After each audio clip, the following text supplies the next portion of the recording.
For the sake of clarity in delivering this important message, Emily and I are out in the fresh air on the grounds of Integrated Care Communities. For the purposes of this interview only, we will not be wearing masks so that we can make sure that you can clearly see and hear the message that we're about to deliver. Please rest assured that we have gone through the appropriate screening. We work together on a daily basis, and we have completed testing when and where necessary. Thank you. Please enjoy this message. Hi, my name is Phil Saucedo. I'm the Chief Financial Officer and Board President of Integrated Care Communities, Assisted Living and Memory Care Facilities. Today is July 1st, 2020, and we wanted to bring you an update on the status of our facility and its history of dealing with the COVID-19 infection.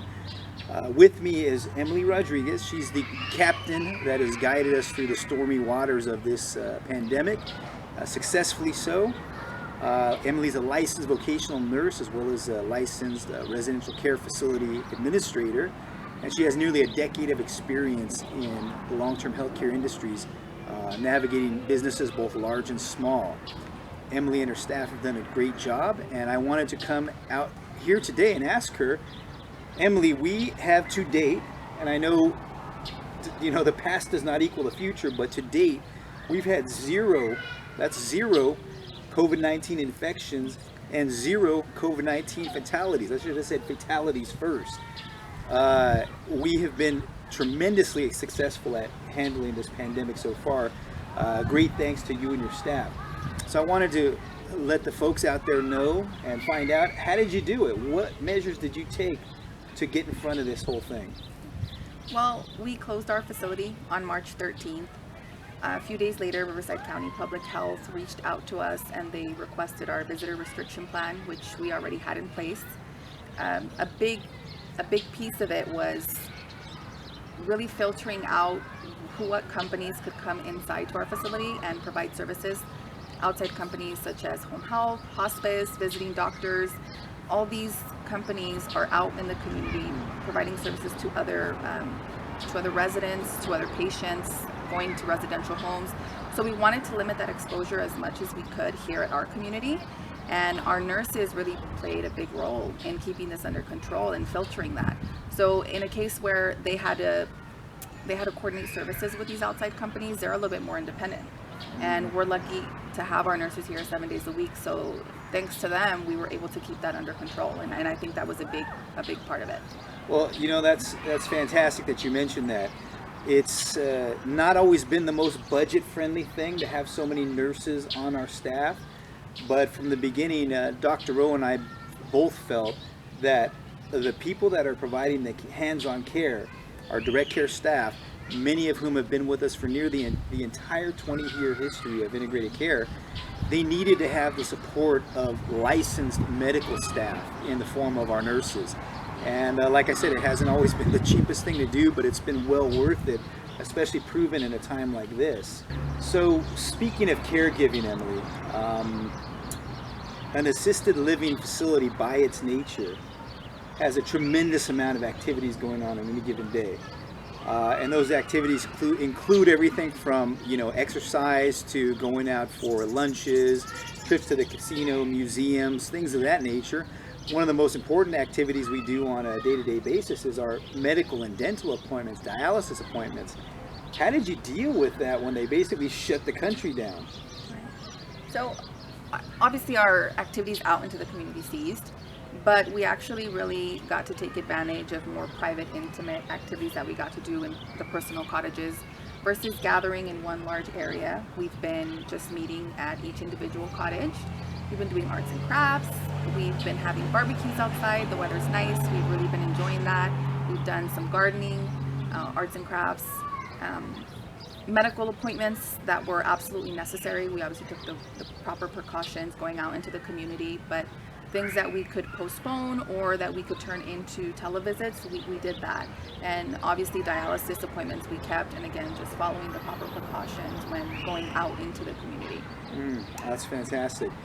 You know, when you do all those things, the exercise and keeping them active, and you combine that with our recipe of unlimited fruits and vegetables that we provide every day to our residents, you have a system that allows for robust health as best as we can. I mean, we have a lot of people that are obviously, you know, they have conditions and illnesses and things like that, but we try and build health as much as we can within the facility to keep our residents safe and their immune system strong.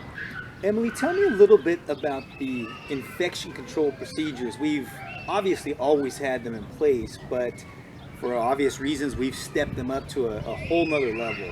Tell me a little bit about what you've done. So, like you mentioned, we diligently practice infection control here.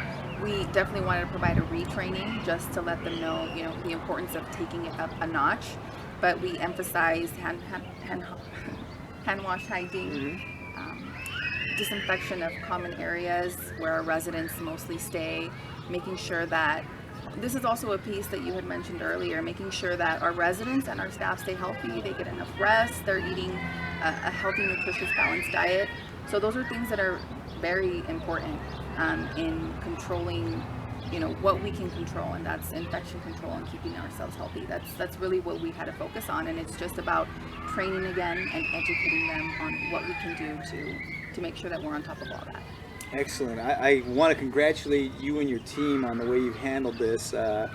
If you ever wanted to see, you know, cool under fire, just come and watch our staff any day of the week here. Despite the news, despite the changing restrictions and guidelines, they've handled it, you know, with just calmness and poise, and I'm really proud of them and all of you and your staff, Emily. One other thing that I'd like to mention that I think has been important is that 20 years ago, when Dr. Rowe and I were developing this facility, we created 4 separate cottages, smaller cottages, and we did that in order to create a home-like environment. What is typical in assisted living is one large facility with large common areas. So it's a lot of people under one roof. And little did we realize that 20 years later, our practice of breaking out our assisted living into smaller living areas would limit the infection. I think that's been a big piece of why we haven't been hit, because at a typical skilled nursing or in a typical assisted living, if one person gets it, it's going to flash through the whole facility. And the natural barriers that we have in place have really helped us, I believe. So sometimes luck is on your side. It's good to be lucky and lucky to be good.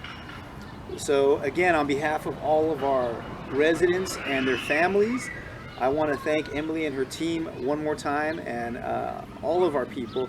And we're going to be having some interviews from some of our employees here soon to be posted, so you can hear from them directly. But we are actually open for business. We are here to help you in any way we can, and we hope to get our families and our residents back together in the very near future. Thank you very much.